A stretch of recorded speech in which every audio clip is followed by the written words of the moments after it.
Few things in your home are as important as the mattress on which you sleep. Avocado Green mattress is next level. Avocado Green mattresses are certified organic mattresses that deliver luxurious comfort, ergonomic back support, and naturally cool sleep. 3 comfort options: firm, medium, or plush. What does comfort mean to you? For me, comfort is sleeping cool. No tossing, no turning, just deep, refreshing rest. Avocado mattresses are built for your comfort.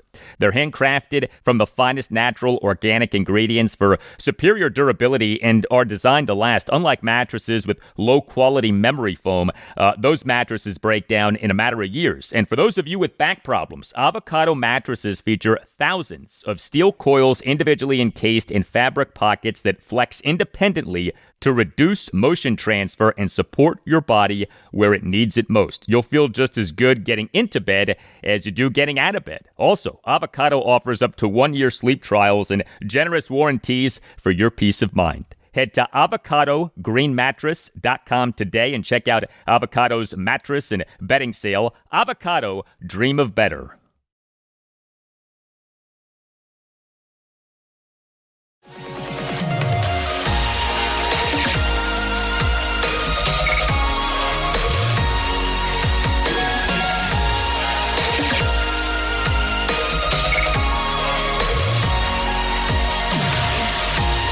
And away we go. Episode 1188 of the Al Galdi podcast. It is Thursday, October 30th, 2025. It is the 6-year anniversary of the Washington Nationals winning the 2019 World Series. And we on Wednesday afternoon had an update on the Nats managerial search. Interim manager Miguel Cairo is out. Nats insider Andrew Golden of the Washington Post, he on Wednesday afternoon reported that Cairo has been told that he will not be the Nats manager, and that 2 guys who've drawn interest as possible candidates are former Minnesota Twins manager Rocco Baldelli and Los Angeles Dodgers bench coach Danny Lehman. Golden also reported that most of this season's Nats coaching staff, including hitting coach Darnell Coles and pitching coach Jim Hickey, have been informed that they will not return unless the next manager opts to keep them.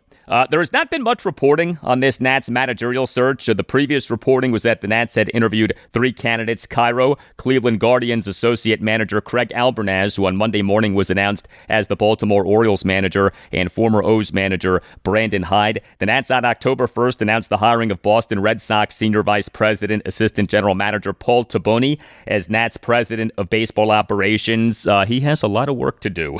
And to me, him rebuilding the Nats front office matters more than the managerial hire, but the managerial hire does matter, as does the construction of that manager's coaching staff. It is imperative that the Nats get better coaching for their young players at the major league level. But yes, 6 years ago today, the Nats won the World Series. Hello and welcome to this Thursday installment of the Al Galdi podcast. We had a good news / bad news Wednesday for the Washington Commanders. The good news: quarterback Jayden Daniels was a full participant in Wednesday afternoon's practice and is tracking towards starting the team's game against the Seattle Seahawks at Northwest Stadium on Sunday Night Football this Sunday night at 8:20, what would be a return from a 1-game absence caused by a right hamstring injury. So QB2, Marcus Mariota, thank you for your service, but JD5 is tracking toward being back. The bad news: it turns out that receiver Terry McLaurin in the 28-7 loss at the Kansas City Chiefs on Monday Night Football this past Monday night, a game in which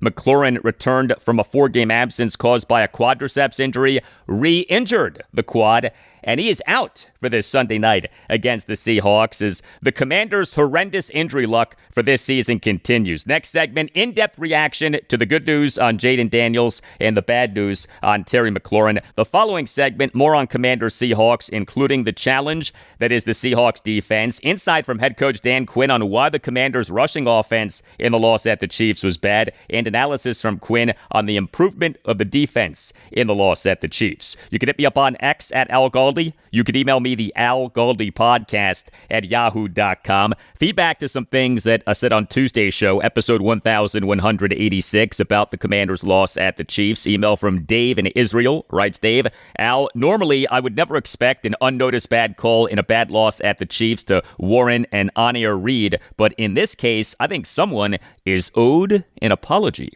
If you take another look at the third down play where Mariota throws to Lane on a crossing route and Lane appears to be stumbling and then awkwardly reaching for a pass that fell incomplete, you and every announcer called that play a borderline drop. But Lane was clearly held on the turn of his route.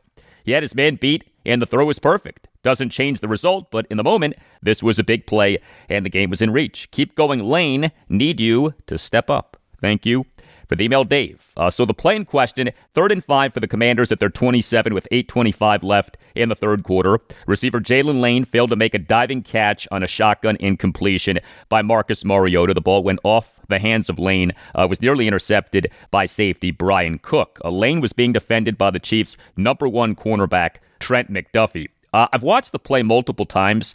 I don't think that McDuffie held Lane, or at least it's not apparent that McDuffie held Lane.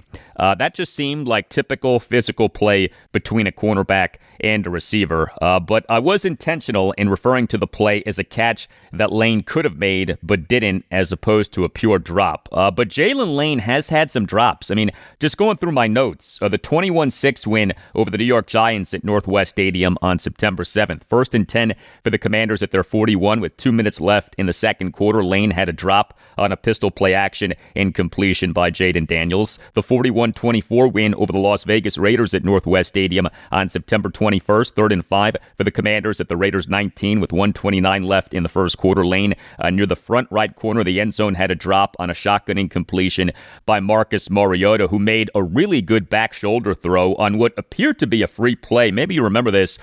Interior defensive lineman Adam Butler appeared to have been offside, but no penalty was called. Now, a cornerback, Eric Stokes, did get credit for a pass defense on the play, so maybe that wasn't a pure drop, but that is a catch that Lane could have made. And the 44-22 loss at the Dallas Cowboys on October 19th. 1st and 10 for the Commanders at their 28 with 4:22 left in the first quarter. Lane had a drop on a pistol play action incompletion by Jayden Daniels. Too many drops by Jaylen Lane. Too many drops by the Commanders as a whole. The Commanders for this regular season through Week 8 are number 26 out of 32 NFL teams in drop percentage per Sport Radar, 5.13, 12 drops divided by 234 targets. Email from Gil, writes Gil, "Hey Al, after listening to Tuesday's pod, I disagree with you. The defense did enough to win the game.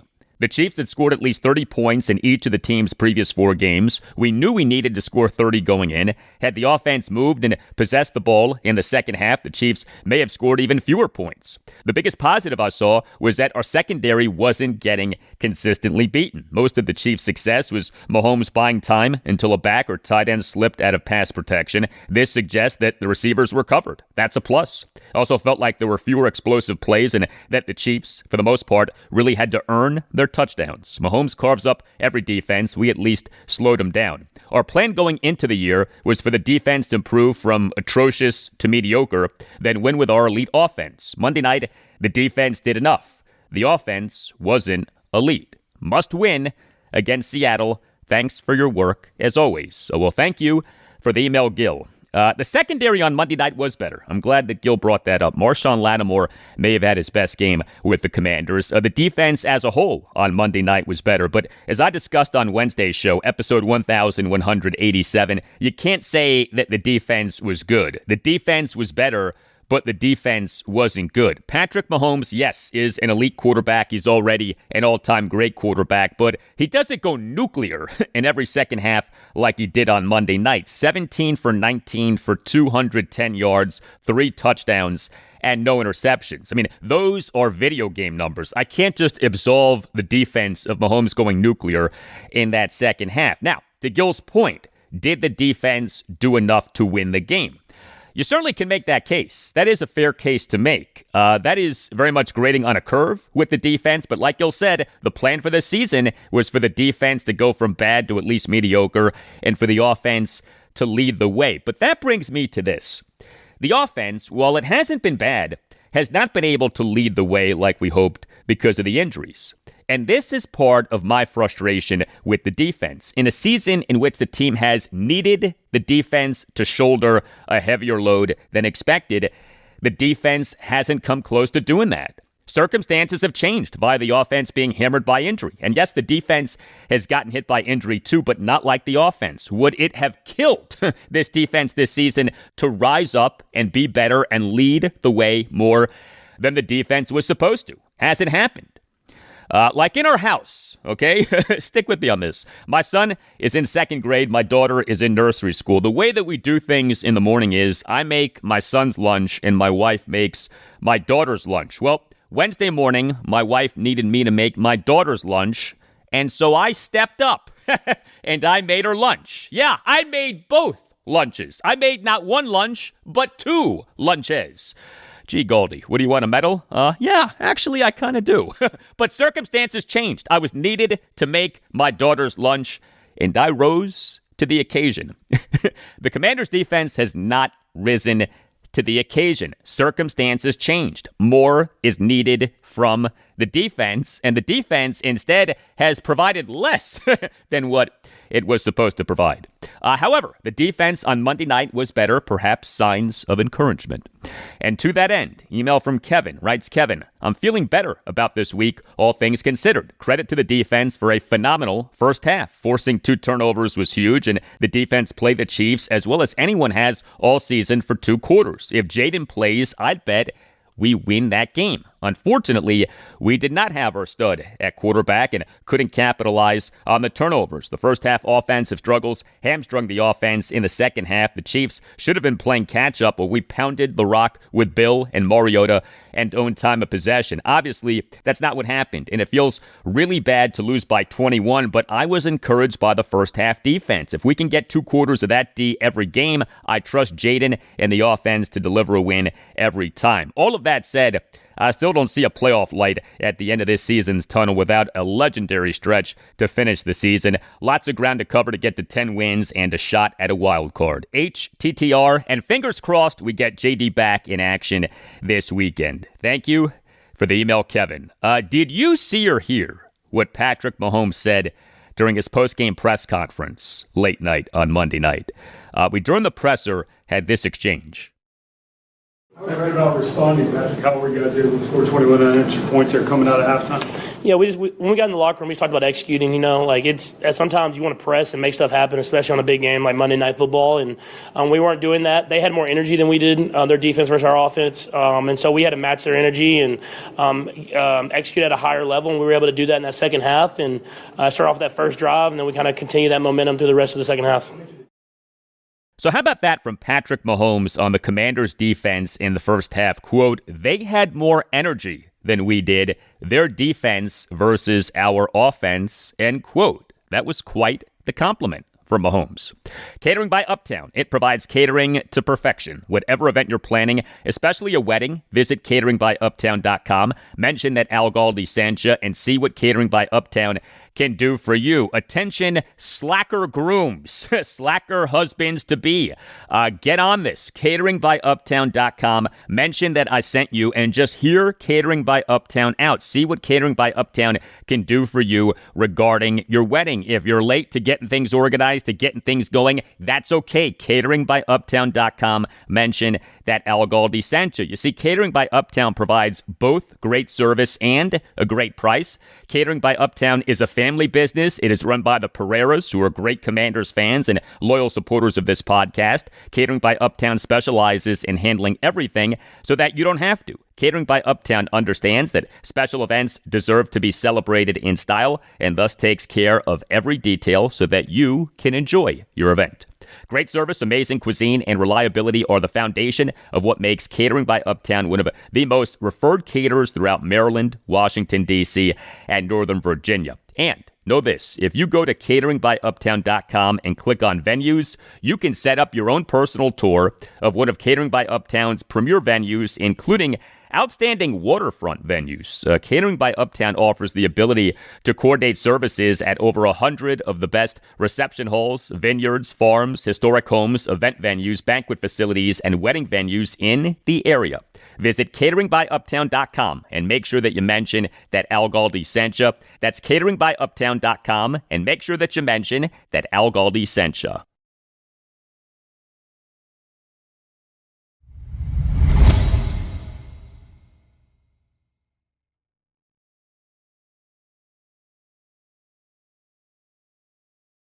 Hey, please consider subscribing to the podcast if you're not already doing that. Subscribing to the podcast costs nothing. Make sure that you never miss an episode and helps out the podcast a lot. And if you're already subscribing, thank you. Encouraging news on the Washington Commanders QB1 Jayden Daniels.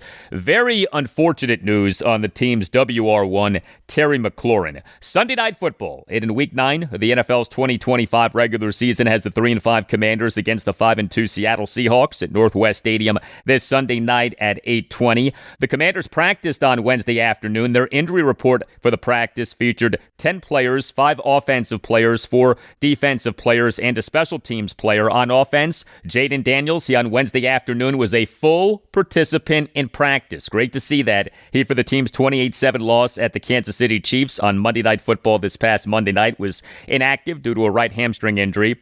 But Terry McLaurin, he on Wednesday afternoon did not practice, and he is out for Sunday night against the Seahawks. He, in the loss at the Chiefs, returned from a 4-game absence caused by a quadriceps injury, but he re-injured the quad. More on Daniels and McLaurin in moments. Left tackle Laramie Tunsil, he on Wednesday afternoon did not practice. He, in the loss at the Chiefs, played on just 25% of the Commanders' offensive snaps due to a hamstring injury. Tight end Colson Yankoff, he on Wednesday afternoon was a limited participant in practice. He, for the loss at the Chiefs, was inactive due to a hamstring injury. And tight end Zach Ertz, he on Wednesday afternoon did not practice, but due to rest. On defense, interior defensive lineman Johnny Newton, he on Wednesday afternoon did not practice due to an ankle ailment. Interior defensive lineman Javon Kinlaw, he on Wednesday afternoon was a full participant in practice, but was on the injury report due to a shoulder issue. Linebacker Bobby Wagner on Wednesday afternoon was a full participant in practice, but was on the injury report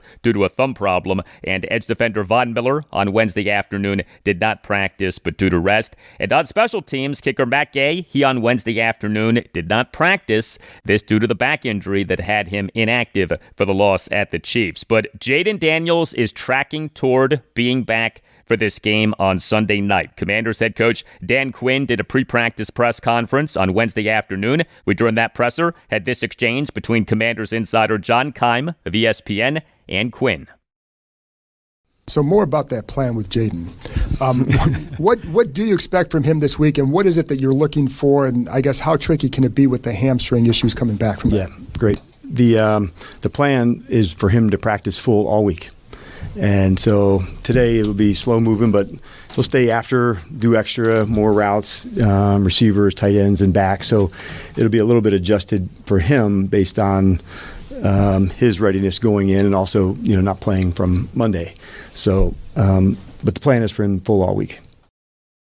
All right, really good to hear that. The plan is for Jayden Daniels to be a full participant in each of the Commanders' 3 practices in the lead up to this game against the Seahawks. Daniels did a post-practice press conference on Wednesday evening. During that presser, had this exchange. Hey, Jayden, how's the hamstring feeling? And I'm assuming you're going to tell us to wait, but any outlook for Sunday? If all goes right, I would love to play. Well, Jayden Daniels being back for this game on Sunday night, of course, would be big. The Commanders need him back. This team has lost 3 consecutive games, 4 of its last 5 games, and 5 of its last 7 games. If you look at winning percentage in the NFL's 2025 regular season, the Commanders are 13th out of 16 teams in the NFC at 3-5, and the Commanders are 3 games behind the 6-2 Philadelphia Eagles for first place in the NFC East. Jayden Daniels has missed 3 of the Commanders' 8 games in this regular season due to injury. 2 games due to a left knee injury and 1 game due to this right hamstring injury. It may well be that him getting white hot and carrying the Commanders is the only realistic way for them to make the playoffs this season. It may well be that he needs to put on the Superman cape and save this Commander season himself. It may well be that Daniels has to do like Bruce Willis as John McClane in the all-time great movie Die Hard did. Take on and defeat the bad guys himself. It's not right. It's not fair, but it may be the reality. How realistic, how possible is Jayden Daniels getting healthy, staying healthy, catching fire, and saving the Commanders season? We on Wednesday afternoon had this exchange between Commanders insider Liam Griffin of the Washington Times and Dan Quinn. Hey, Coach, you've described Jayden Daniels as one of these guys who's an ultimate competitor. How hard has it been for him having to be on the sideline a couple times a season? It's very hard. He is that competitor. So it's a process to go through. You acknowledge it. It sucks. And, now it's the spot of, okay, what do I need to do? What are the things moving forward to be absolutely ready to go? But, yeah, for sure it's frustrating, all those things, for not just him, but for a number of other guys. When you miss, man, they put so much into this. And so when you don't have that chance to go get it, man, it's hard. But it is part of, like these guys are at the 1%, man, of everything. And so when you're competing on that level, it happens. You don't like it, and it's hard. But knowing for him that it was going to, hopefully be a quick turnaround, and we hope that it is, you go back and you get ready again. Yes, you do. As for Terry McLaurin, brutal news, awful news. This was Dan Quinn on Wednesday afternoon. Terry re-injured his quad, and so he'll be out this Sunday night. We'll reevaluate it next week to see where it goes. Bum for him, for us, just tough, where it goes. But we'll see what, the next week looks like. Man, so Terry McLaurin in the loss at the Chiefs was back from a 4-game absence caused by a quadriceps injury that he suffered in the Commanders' 41-24 win over the Las Vegas Raiders at Northwest Stadium on September 21st. McLaurin on Monday night played well. He had 3 receptions for 54 yards and a touchdown on 4 targets, and playing on 47% of the Commanders' offensive snaps. He, for the game, had an overall grade per Pro Football Focus of 89.9. That's great. PFF grades are on a scale of 0 to 160 is average. But McLaurin was out of the game in the fourth quarter due to his quadriceps injury, and it turns out that he re-injured the quad.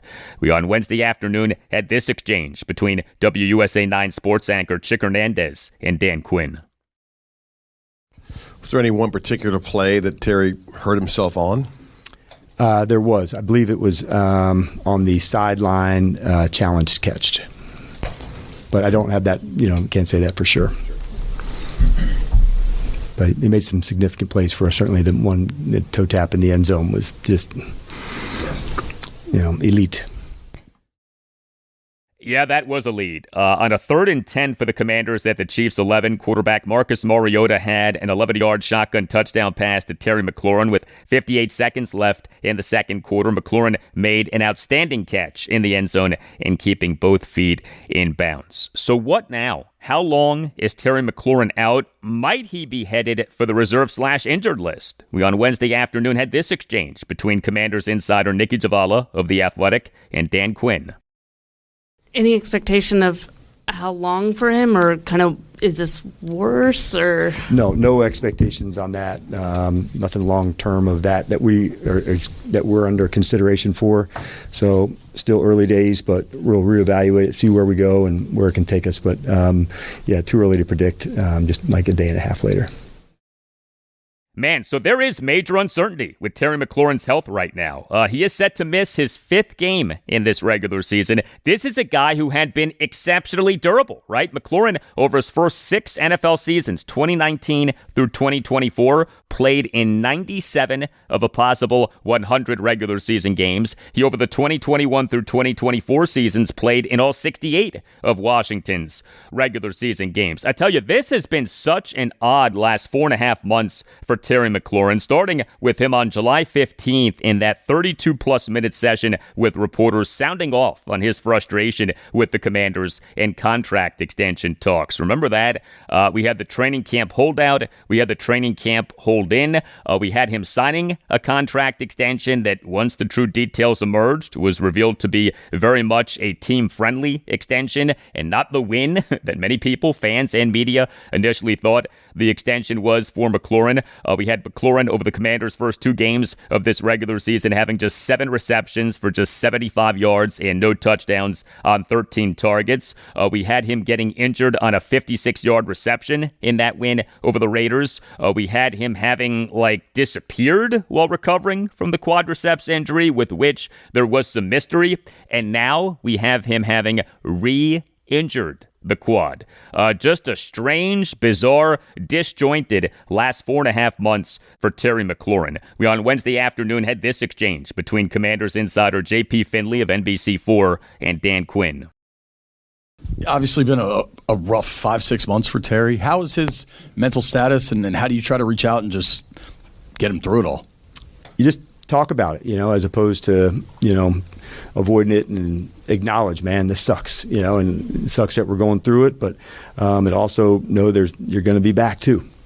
And that's a really big deal to know that. It gives you light to know that it happened, you're pissed, but man, it's also going to go the other way as well. And so talking about it, knowing that, I think sometimes you just got to just say it out loud, say the hard things out loud. It does suck, man. But you know what?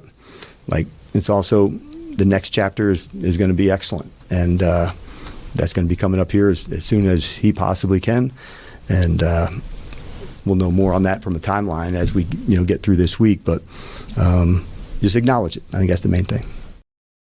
Well, you can always hit me up on X at Al Galdi. From DDarkness571 on X writes DDarkness. All these people killing Terry for missing time I find ridiculous. AP messed up the guy's routine, and the one off season he misses is the one season he's injured. Howie Roseman signs his guys early. You never hear of any of this holdout rubbish with Eagle star players, and the Eagles win. Thank you for that, D-Darkness. Hopefully some light is shining through the darkness. So I more and more am seeing and hearing this sentiment of General Manager Adam Peters is to blame for this injury-ravaged season that Terry McLaurin is having, because Peters this past offseason didn't do what so many fans and members of the media thought that he should have done, and that is just pay Terry. Do you remember that? Just pay Terry. Just pay Terry. Today would be a great day to just pay Terry. Just pay Terry, okay? Just pay Terry. The idea being just pay Terry McLaurin the monster money that he's seeking via these contract extension negotiations so that he doesn't hold out and or hold in and has a proper training camp and has a proper preseason and is good to go for the regular season. And the idea now is that McLaurin not having a proper training camp and not having a proper preseason is why he is having this injury-plagued season. What I'm not seeing and hearing as much of is another line of thinking, which is what is happening with Terry McLaurin is validation of Adam Peters not doing what many wanted him to do, which was, wait for it, just pay Terry. A big part of the Terry McLaurin contract extension saga was what? His age, right? This season is the final season of a 3-year contract extension that McLaurin signed on July 5th, 2022. This season is his age 30 season. The Commanders this past August 26 announced having signed McLaurin to this latest contract extension, which is a 3-year contract extension that starts with the 2026 season, his age 31 season. Receivers do not age well. Now, that's not their fault. That's not an indictment of Terry McLaurin as a human being, okay? But this is quantifiable, verifiable fact. Receivers don't age well. 30 is a dangerous age for receivers. Very few receivers are very productive beyond 30. Now, I have said that I believe that Terry McLaurin can be a receiver who does age well. But perhaps what we're seeing is him not aging well. Perhaps what we're seeing is Adam Peters being validated for not giving into the cries of just pay Terry. And so the irony here regarding these people bashing Adam Peters for Terry McLaurin's injury-plagued season is that Peters, in fact, may well be deserving of praise. I don't know for sure why Terry McLaurin is having this injury-plagued season. Maybe it is due to him not having a proper training camp and a proper preseason. Maybe this is due to him aging poorly. Maybe this is just football, a violent sport, and he just happened to get injured this season, and that's how the game goes. I don't know for sure why McLaurin is having this injury-plagued season, and unlike some people, I'm not going to pretend to know why McLaurin is having this injury-plagued season, but I'm also not going to ignore the possibility that Adam Peters was 100% right, was bullseye accurate, to not, wait for it, just pay Terry. And right now, aren't you glad that Peter signed McLaurin to this team-friendly contract extension and not some onerous monster money contract extension that could hinder the team for years to come? We all love Terry McLaurin, but you can't let the love cloud the analysis of the situation. I hope that he heals quickly. I can only imagine how frustrated he must be with this season. And here we are again with our team being hit by injury at receiver this season. The team's number 2 receiver, Deebo Samuel Sr., he in the loss at the Chiefs returned from a 1-game absence caused by a heel injury. The Commanders' number 3 receiver, Noah Brown, he has missed 6 consecutive games due to groin and knee injuries. The Commanders on October 15th announced having placed Brown on the reserve/injured list. You wonder if McLaurin is going to be joining Brown on that reserve/injured list. Boy, I hope not. We on Wednesday afternoon had this back and forth between Commanders insider Tashawn Reed of the Washington Post and Dan Quinn. I know it's been a familiar situation with the receiver room, having to deal with Tim in and out of the lineup, Deebo in and out of the lineup, but is that a position that, as a team, you kind of feel comfortable where you at, or do you feel like you might need to add some help there to kind of round out that room? No, we're comfortable where we're at. Like we said, this is not something that's going to be a thing that's going to knock him out for a long time, we hope. So no, we're very comfortable with where we're at. And then for Jayden, I know you're saying you're expecting him to be full this week. If that remains the case, he's going to play on Sunday. But how difficult is it to kind of get into a rhythm without having his guys out there, with McLaurin being sidelined and then Noah Brown still being on IR? You just do it.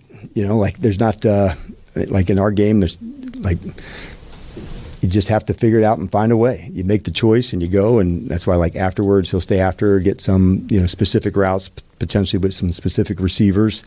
But that's part of the gig, and you find a way. And every game isn't played out exactly the same. What do we need to do to match up in this game? And one of the things I really admire about Jayden is like, man, can he adjust? All right, when the play starts this way and has to go another way, when the route has to change, I think maybe the best examples of that are some of the ones with him and Zach, where maybe have called this way, but on the zone I play here, on man-to-man I work a leverage here. And so the adjustable parts, that's a big deal when you don't have everybody there all the time with the reps.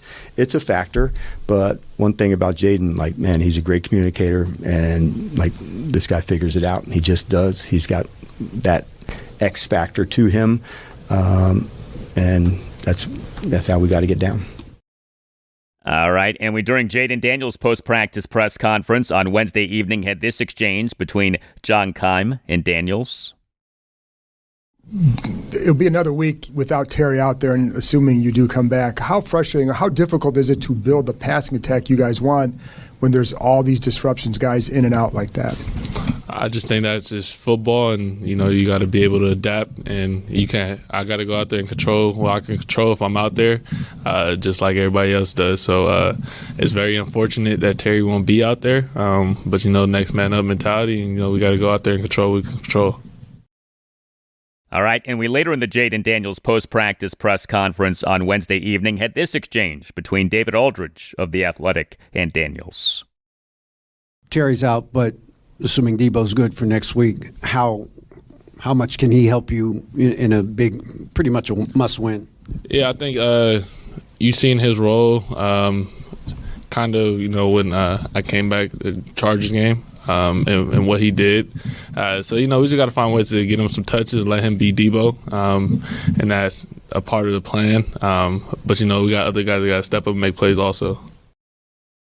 Well, also regarding the Commanders at receiver, Robbie Chosen is back. The Commanders on Wednesday afternoon announced having signed Chosen as an unrestricted free agent back to the practice squad. They on Monday afternoon announced having released Chosen from the practice squad, this to make room for Matthew Wright, as the team needed Wright to be the kicker with Matt Gay dealing with his back injury. The Commanders on Monday afternoon announced having signed unrestricted free agent kicker Matthew Wright to the practice squad and having elevated Wright from the practice squad for the game at the Chiefs. So Wright on Monday night did not attempt a field goal, went 1 for 1 on extra points. The Commanders on Tuesday afternoon announced having released Wright from the practice squad, and that on Wednesday afternoon announced having signed Robbie Chosen back to the practice squad. But how about this with Jayden Daniels and Terry McLaurin? And boy, does this say so much about the extent to which the Commanders are getting hammered by injury this season.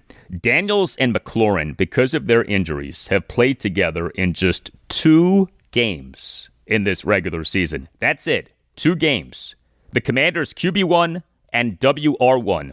They have played together in a mere 2 games in this regular season. And when it comes to the Commanders having their QB1, WR1, and WR2 all together, let's go week by week and look at Jayden Daniels, Terry McLaurin, and Deebo Samuel, who has been available each week. Week 1, Jayden, Terry, Deebo. Week 2, Jayden, Terry, Deebo. Week 3, Terry and Deebo. Week 4, Deebo. Week 5, Jayden and Deebo. Week 6, Jayden and Deebo. Week 7, just Jayden.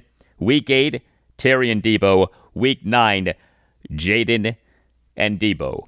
Not a lot of continuity in terms of the QB1, the WR1, and the WR2 all being together. Get well soon, Terry McLaurin.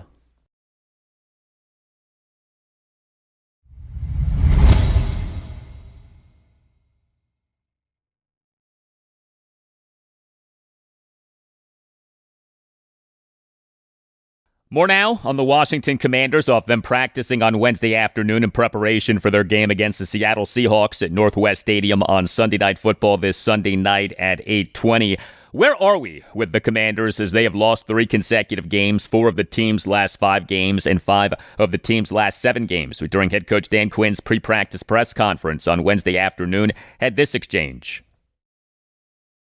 Coach, you touched on identity last week and mentioned specifically how you don't think the team has turned the corner on that quite yet. Are you seeing aspects of that identity progressing despite these recent losses? And is there an element of surprise or shock that we're now in the halfway point of the season and that's not completely established? Yeah, it has to be the whole time, And so I thought, man, like the energy and the toughness to come out on the early parts, I loved it.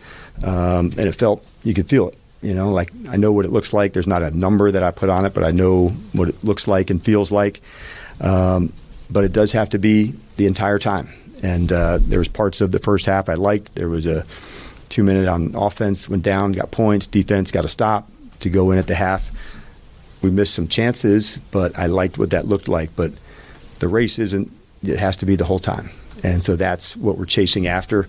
Good news, I saw it right away. And but it can't be one here, one there. And so that's leaning into one another in all 3 phases. And we'll continue to work really hard to do that. But that's the goal. That's the mindset. And that's what we got to get done. And I like the fact that we'll be disciplined enough to go do that. Like there is no more time to not do that.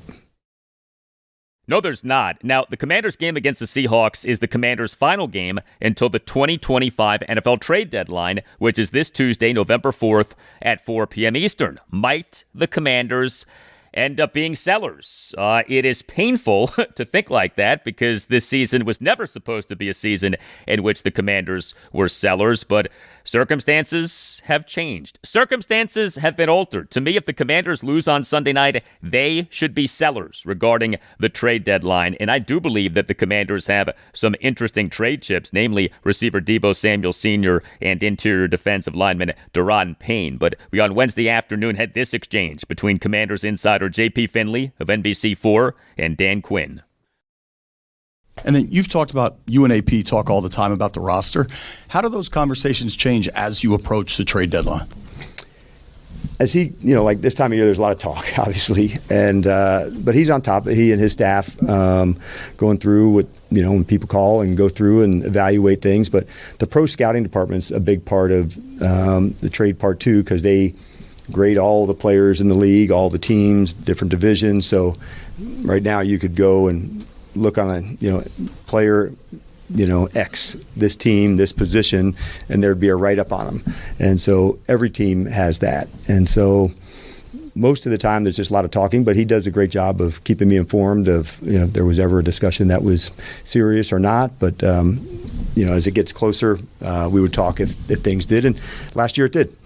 And so, like every year is different and the same, and not every opportunity is the same. So But he does a great job of staying on top of it and does a great job communicating with me too. All right. Well, regarding this game on Sunday night, so the Seahawks defense is really good. The Seahawks for this regular season through week 8 are number 3 in the NFL in total defense in terms of DVOA and are number 8 in the NFL in total defense in terms of expected points added per play per RBSDM.com. Additionally, the Seahawks for this regular season through week 8 are number 1 in the NFL in run defense in terms of expected points added per play per RBSDM.com. The Commanders' rushing offense, as you may have noticed, is struggling right now. You look at the rushing of the Commanders' running backs and receivers during the team's 3-game losing streak, the 25-24 walk-off loss to the Chicago Bears at Northwest Stadium on Monday Night Football on October 13th. Running backs Ja'Cory Krosky Merritt and Jeremy McNichols, and receivers Deebo Samuel Sr. and Jalen Lane combined for 21 carries for just 72 yards and a lost fumble. The 44-22 loss at the Dallas Cowboys on October 19th. Running backs Ja'Cory Krosky Merritt, Chris Rodriguez Jr., and Jeremy McNichols combined for 18 carries for just 67 yards. And the 28-7 loss at the Kansas City Chiefs on Monday Night Football this past Monday night, October 27th. Running backs Ja'Cory Krosky Merritt, Chris Rodriguez, and Jeremy McNichols, and receiver Deebo Samuel combined for just 12 carries for just 32 yards. The Commanders' rushing offense, which had been doing very well, has hit a wall. We on Wednesday afternoon had this exchange between Commanders insider John Keim of ESPN and Dan Quinn. Going back to the run game too, after looking over the last couple of days, do you see an issue? If so, what is it? Yeah, we're going to dig in hard. We already have. We didn't love the targeting in the game for us. That's a fancy term for who has who, and that's a common thing. Defense that's got multiple fronts and different looks, but we've got to be able to nail those down and make it really clean, John, and really fast for us to go hit those targets. When we do that, we like how that looks and the results of it. And we'll need that this week. This is a team with an excellent defensive line. Big guys, speed edges, the whole thing. So we'll have to really nail the target and make sure it's at the right spot, right locations. And if we do that part right, our success in the run game usually follows that. But it'll be really important in that space. Interesting. So Dan Quinn blames the blocking for the Commanders' bad rushing offense in the loss at the Chiefs, but a very stiff test for this rushing offense this Sunday night, given how good the Seahawks' run defense has been. As for the Commanders' defense, a test for the defense against the Seahawks will be preventing the explosive play. There are various definitions for an explosive play in football. If we consider an explosive passing play to be one of at least 20 yards and an explosive running play to be one of at least 10 yards. The Seahawks for this regular season through week 8 are number 8 in the NFL in explosive plays per game, 6.57. And the Commanders this season, as you may have noticed, have had a penchant for giving up the big play. We on Wednesday afternoon had this exchange between Candy Waller of Bowie TV Sports and Dan Quinn. Hey, Coach, when you have gone, I know you said you were doing a lot of the deep digging into some of what was happening and looking at the explosive plays. Was there anything that was consistently happening that you really wanted to kind of lean in on to, prevent that in the future? Two things. One, we really wanted to double down on our tackling to make sure that the 8-yard run doesn't go to 14. Can that contact happen and just stop right there? In the passing game, on combinations of zones where I have to pass to you, you have to pass to me, can we nail those things to go better? And if we can do that, at a higher level, then you start to eliminate those. And so that's where we dug in at first. These are the things that are at the top of the pile. If we do these things better, some of those will be eliminated. So we got work to do. The good news is when you know what you're chasing and what you're going after to improve, you can kind of set your jaw and say, this is going to happen. I love the speed and the toughness that the guys started with. And when those moments come for big plays to go, both sides, we got to go nail them. And that includes fourth downs, both sides. They had 2, we had 2. And we're going to be bold. That's who we are. That's how we get down. And if we don't make one, that doesn't mean we're not going to go for it again, or the other team didn't either. But it is how we play and how we like to play. And so we got all we need to play well. And that's really the message that I told the team. And eliminating any mistakes, to tweak those things down, that allows you to play better. And like all of it matters, the details of it. And we kind of went back to the person sitting on your right with track and field. We talked about Noah Lyles in the 100-meter. It was 5/1000th of a second that separated winning and not, or winning and coming in second. And so you didn't think every detail mattered, of chest across the line, of the smallest of the small details. So that's what we dig in on and find whatever that looks like at your position for that detail and that level to go to. And if we do, we'll like what it looks like. Well, Dan Quinn right there mentioned the Commanders' tackling, which had been abysmal, but their tackling in the loss at the Chiefs was better. It was good to see that. The defense overall was better. Not good, but better. The changes that were implemented were for the better. We, on Wednesday afternoon, had this back and forth between David Aldridge of The Athletic and Dan Quinn. Did you think simplifying the defensive calls worked out in real time against a guy that's the master of off-schedule plays? Yeah, I thought a couple things. I thought, arrow going up, and we still got a lot of our story to write on defense of how we play. But I thought the tackling and the tracking, Dave, I thought that was better, and that's a part of processing quickly. Creating some takeaways, I thought that was a big piece for us of stepping in the right direction. The third piece, if you want to play good defense, is limiting a lot the explosive plays. The off-schedule plays, those are the hard ones. One, we thought, eye discipline, stay, man-to-man, stay. And so I would say we took a level up, because of the ball, the tackling improved. Now that the last piece, when you can eliminate, you're not going to eliminate them all, but when you limit those, man, you give yourself a good chance to play well. And so, me, I'm not an except for type of person. Good except for. I don't live that way. I don't think that's how good ball is played. So that's eliminating, get to that spot. Then I think the story gets better of how we're playing. With Marshawn, he had the interception. He got his head turned around. Along with that, how did you think he played overall? Really thought he played one of his best games. He was connected, and these guys outside, I think we may have talked about before the game, they can absolutely fly, from the receiver standpoint. So could he stay down, play guarded when we had to? So the big plays for us weren't ones that went outside down the field, a scramble and over. So those were the ones that I was pleased to see. But getting his head around on the fade from the inside, it's a tough play. It's one a lot of people try just because you see it's man-to-man, and a back shoulder is tough to defend. So that was big for us, to get points when they're down in that space. But I thought it was one of his strongest games. Yeah, cornerback Marshawn Lattimore in the loss at the Chiefs played on 100% of the Commanders' defensive snaps. He had an interception. He, for the game, had an overall grade per Pro Football Focus of 89.0. That's terrific. But a big test awaits Lattimore and the Commanders' secondary as a whole on Sunday night, and perhaps the best receiver in the NFL so far this season, the Seahawks' Jackson Smith-Njigba, JSN. He, like Lattimore, an Ohio State guy who was taken in the first round of an NFL draft. The Seahawks took Smith-Njigba with the number 20 overall pick in the 2023 NFL draft out of Ohio State. Took him 4 picks after the Commanders took cornerback Emmanuel Forbes Jr. with the number 16 overall pick. Let that sink in.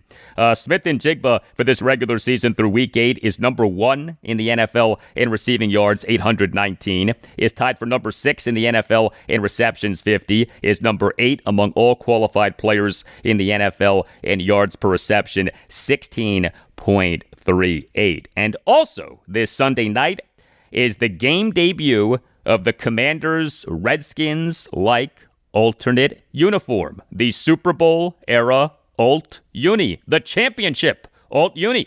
Was revealed by the Commanders this past July 9th, a Redskins-like uniform straight out of the glory days of the Skins in the 1980s and early 1990s. This uniform is so good, I 100% believe that this uniform should be the team's number 1 uniform as soon as possible, maybe, hopefully, next season. We on Wednesday afternoon had this exchange between Commanders insider Liam Griffin of the Washington Times and Dan Quinn. And you guys are in the Super Bowl era uniforms this weekend. What kind of memories does that conjure for you as someone who you've talked about growing up watching a lot of NFC East football? Yeah, I think it's really cool, and I know you guys got a chance to see them as well. But one what an awesome night, to get a chance to celebrate Art Monk. I think the Seahawks may be in some throwbacks as well. So for those who are old enough to remember what those look like and what ours will look like, I think it's really cool. And nothing better, man, than to honor the tribute, for guys that have paved the way and did it at the highest level. So very cool deal for us. Yeah, the Seahawks will be in a retro uniform as well. And yeah, the Commanders on Sunday night will retire the number 81 of legendary former Skins receiver and Pro Football Hall of Famer Art Monk. If you are a Commanders fan and you are on Instagram, make sure that you're following WSH on the Daily. The handle is at WSH on the Daily. WSH on the Daily provides outstanding daily Commanders coverage. The page is updated every day, always has a great fresh look. WSH on the Daily just started in 2021 and yet has 44,000 followers. You learn a lot by following WSH on the Daily. You are entertained quite a bit by following WSH on the Daily. If you're on Instagram, check out WSH on the Daily. The handle is at WSH on the Daily. And check out WSH on the Daily's online shop, WSHonthedaily.com. Some terrific gear, t-shirts, sweatshirts, hoodies, hats, excellent materials, modern looks. So for smart, informative, fun, and engaging Commanders content, check out WSH on the Daily on Instagram. And for great merch, visit WSHonthedaily.com.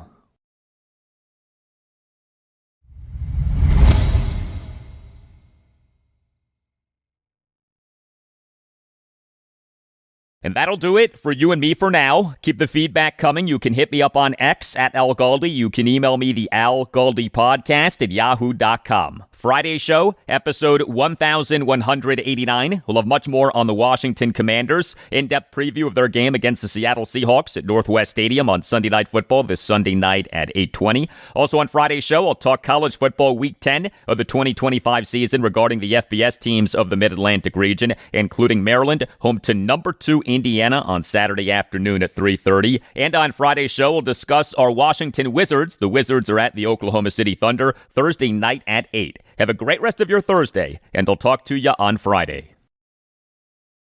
Hey, Jayden, how's the hamstring feeling? And I'm assuming you're going to tell us to wait, but any outlook for Sunday? If all goes right, I would love to play.